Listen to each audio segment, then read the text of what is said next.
Everyone's talking about people leaving California, but the real story in 2026 is where they're actually going, and it's not out of state. So let's get straight into it. Here are the 10 rental discount zones reshaping California right now. And as we go through these, don't just listen to the prices, listen to the pattern behind them, because it repeats more than you think. Number 10.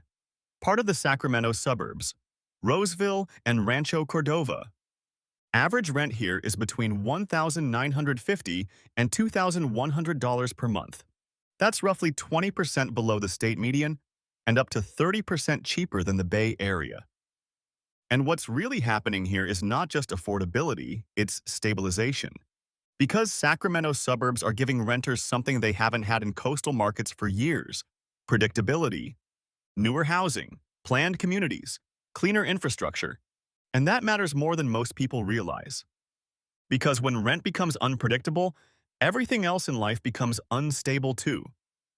This is why Bay Area renters aren't just moving for price. They're moving for control over monthly life. And for a lot of families, that trade-off is worth it. Number 9. Along the I-205 corridor, Tracy and Manteca. Average rent sits around $2,100 per month, about 20% cheaper than the East Bay. But this area is not just growing. It's being engineered by logistics. Amazon distribution centers, Tesla suppliers, freight networks. This is turning into a supply chain economy in real time. And here's what that means for housing demand.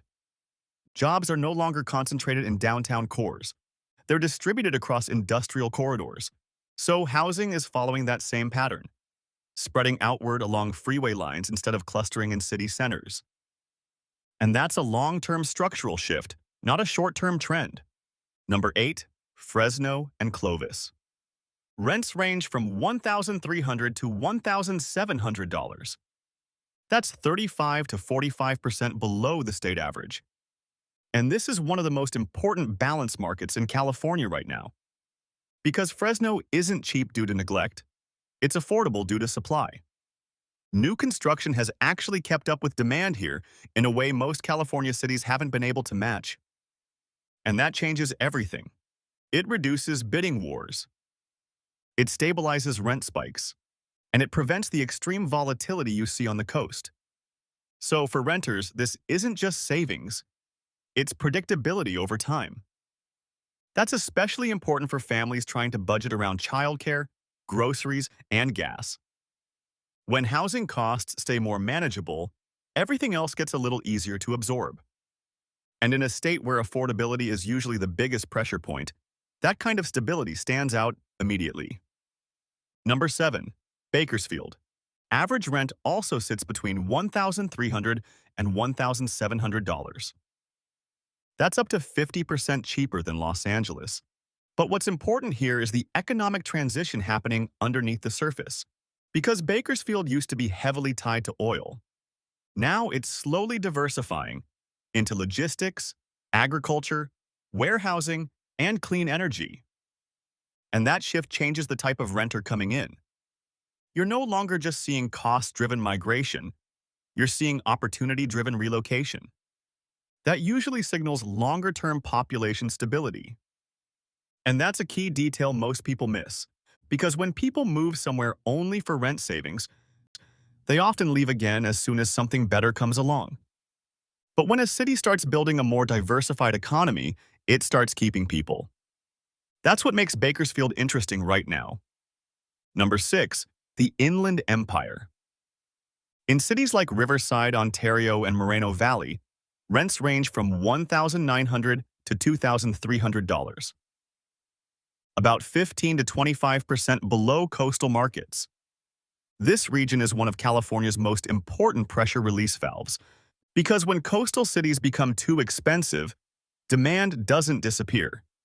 It relocates inward, and the Inland Empire is designed to absorb it. Warehousing, logistics, distribution infrastructure at a massive scale, and critically, room to keep building. That combination doesn't exist in most coastal markets anymore. So while some people still think of the Inland Empire as a backup plan, The truth is that it has become a primary destination for a lot of renters who want to stay in California without paying coastal premiums. It's also a region where many households can make a more practical lifestyle change. They get more square footage, a more affordable monthly payment, and access to a job base that continues to expand. Number 5. Stockton and Lodi. Average rent sits between $1,800 and $1,900, about 25 to 35% cheaper than Oakland. But what's changing here is perception more than price. Because Stockton is no longer just a secondary market, it's becoming a legitimate Bay Area spillover zone. Rail upgrades, highway expansion, commute flexibility, all of that is slowly integrating it into the Bay Area economic orbit. And once that happens, affordability doesn't stay static for long. That's why places like Stockton and Lodi are worth watching closely. They often start as the cheaper alternative, but over time they become the new normal for households that can no longer justify the cost of staying closer to the core. And when that shift takes hold, you usually see more retail growth, more housing demand, and more investor attention follow behind it. Number 4. Visalia and Tulare. Rents range from $1,400 to $1,600, around 35 to 40% below Southern California. And this is where lifestyle starts becoming the main driver instead of economics. Because renters here aren't just escaping price pressure, they're escaping density pressure. Less congestion, more space, slower daily rhythm, and for many households, that alone justifies the move. A lot of families are not just asking, where is the rent cheaper? They're asking, where can we actually live more comfortably? That's why Visalia and Tulare keep showing up in these conversations. They offer a calmer pace, lower housing costs, and a more manageable everyday life. Number 3. Redding and Shasta County. Average rent is about $1,500, roughly 35 to 40% below the state average. And this market is almost entirely shaped by one shift: remote work. Because as broadband expands, geography stops being a constraint, and that unlocks places like Redding in a completely different way. It's a viable long-term residential base for working professionals. That matters because remote work changed the definition of a good location. It used to mean proximity to offices. Now, it can mean access to nature, lower costs, and a calmer daily environment. Redding fits that new equation very well. It gives renters a lower-cost lifestyle without feeling disconnected from modern work. Number 2. Coachella Valley, Palm Desert, and Indio.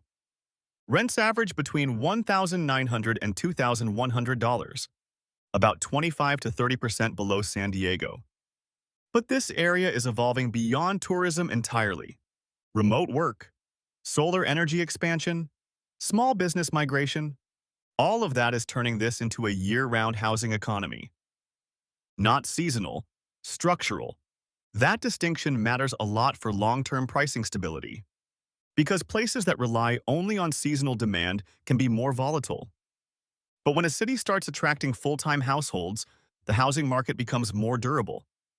That's exactly why the Coachella Valley has become more interesting in recent years. It's not just a resort area anymore. It's becoming a place where people actually build a full life. Coming in at number 1 are Yucaipa and Redlands. Average rent ranges from $2,100 to $2,300. And this one is less about affordability and more about trade-off selection. Because here, renters are choosing stability over maximum savings, better schools, lower crime, suburban predictability. And that shift, choosing stability over optimization, is becoming more common across California. That's important because not every renter is chasing the absolute lowest number. Some are looking for a place that feels easier to manage day to day. A place where the neighborhood is more consistent, the schools are stronger, and the overall pace of life feels more grounded. That's what makes Yucaipa and Redlands stand out. They show that the affordability story is not just about the cheapest cities. It's also about the cities where people decide the trade-off is finally worth it. Now, zoom out, because this is where everything connects. 3 forces are driving this entire movement. hybrid work flexibility, a widening rent gap between coastal and inland markets. And when you combine all of that, what you're seeing is not an exodus, it's a redistribution. California is not losing people, it is reorganizing them. And these rental discount zones are becoming the new structural backbone of the state's middle-class housing system. Drop a comment with the city you're watching or considering. And subscribe for more weekly breakdowns on where California housing is actually heading. Housing IQ. Data made move-in ready.